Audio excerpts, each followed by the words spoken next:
jogava, o Flamengo e todos os times, e deu no que deu.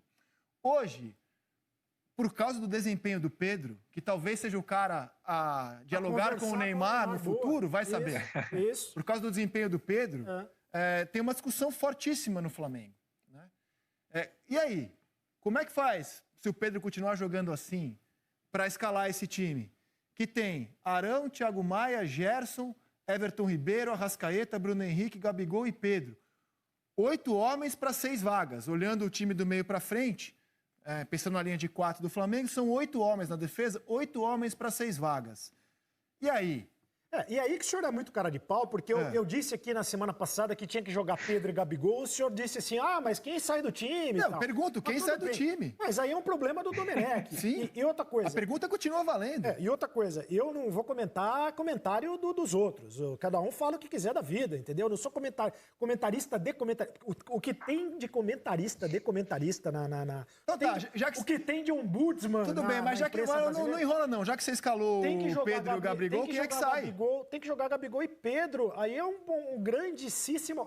tem que jogar o Gerson e o Everton Ribeiro também. O Arrascaeta também tem que jogar, vai sobrar pra alguém. Joga com volante só. Aí é um problema no Domenech, não sei.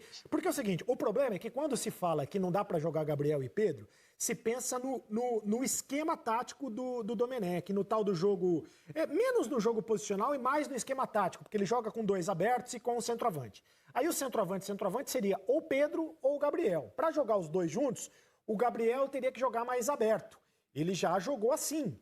Mas aí você vai perder velocidade, que você tem com o Bruno Henrique, por exemplo, ou você vai perder aquela movimentação de muita qualidade que você tem com o Everton Ribeiro. O Everton Ribeiro faz isso como pouquíssimos no futebol, que é sair da direita e ir para dentro.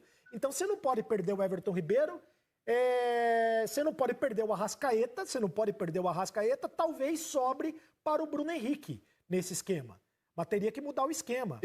O meu salário não é para escalar o Flamengo, é para comentar o trabalho de quem escala o Flamengo. E eu entendo que quem escala o Flamengo tem que dar um jeito de colocar os melhores. Sim. Como ele vai fazer, eu não tenho a menor ideia, não fiz curso para técnico, não dirijo o treino do Flamengo. Mas aí, como é que vocês veem a situação, hein? Sérgio Xavier Filho e depois Arnaldo? Bom, em primeiro lugar é o seguinte, eu acho que o Gabigol poderia entrar no lugar do Michael. Vocês não acham? Claro. O Gabigol no lugar do Michael. Porque para mim essa é uma falsa questão, né?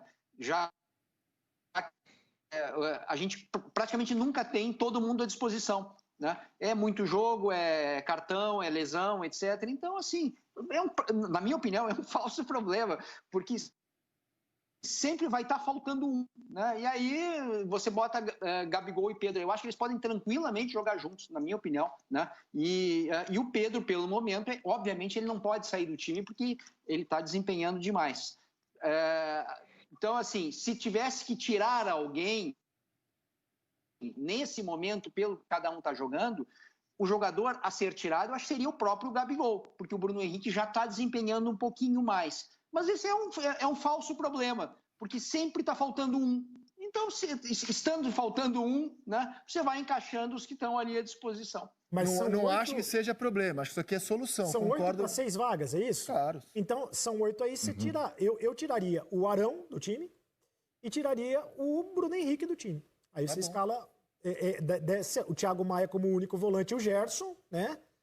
Everton Ribeiro, Arrascaeta, Gabigol e Pedro. Esse seria o meu time para responder a tua pergunta. É óbvio que isso aqui não é um problema. Não óbvio que isso aqui não é um problema, isso aqui é uma solução. Um time, qualquer elenco do Brasil, ter esses 8 aqui, meu Deus do céu, maravilha, isso é solução. O problema é que, por exemplo, o Gabriel faz biquinho quando não joga, e tem toda a razão, porque o que ele atuou no ano passado, é difícil você imaginar um cara desse no banco, né? E aí, Arnaldo?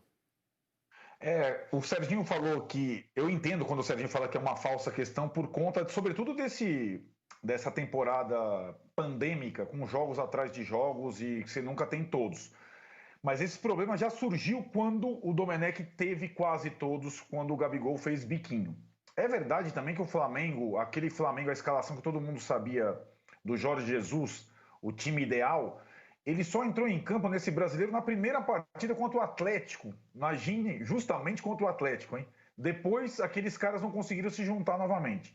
Mas eu tivesse todos agora à disposição, eu repetiria a escalação Jorge Jesus, com o Arão e com o Gabigol voltando à equipe. Gosto muito do Thiago Maia, acho um estupendo jogador e gosto muito do Pedro. Mas para mim continuariam sendo opções. Acho que perfeitamente possível você colocar Pedro e Gabigol juntos, porque o Gabigol é um jogador muito versátil. Ele, aliás, se ele tivesse sequências, não tantas oscilações, tecnicamente ele seria o cara para dialogar com o Neymar, como eles dialogaram lá na base do Santos, lá atrás. Tecnicamente falando. Ele é estupendo. Ele joga como centroavante, joga do lado direito, joga do lado esquerdo, joga como 10, ele sabe jogar demais.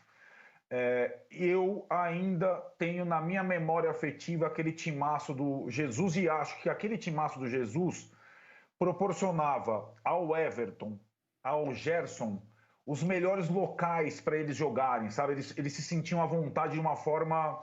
E você colocando o Thiago Maia, você muda um pouquinho a função do Gerson, você colocando o Gabigol no lugar do Michael, como disse o Serginho pela direita, você muda um pouco a função do Everton. Eu manteria, tendo todos à disposição, o time do Jorge Jesus, entre aspas. E seriam sempre as minhas duas substituições no segundo tempo, sempre. Sempre entrariam o Thiago Maia e sempre entraria o Pedro. Mas esse problema, esses 8 jogadores para 6 vagas, nenhum time brasileiro tem nem de perto. A gente chegou a comparar lá no início o elenco do Palmeiras com o elenco do Flamengo, às vezes o elenco do Atlético. Ninguém tem isso aí. É muita distância dos demais. Porque o Pedro e o Thiago Maia, os meus reservas ilustres, eles seriam titulares em todos os times do Brasil. Todos os outros 19. Pode colocar qualquer um. Palmeiras, Atlético, São Paulo, Grêmio, Inter. Eles seriam titulares absolutos nos outros 19 times do Brasil. A vitória de ontem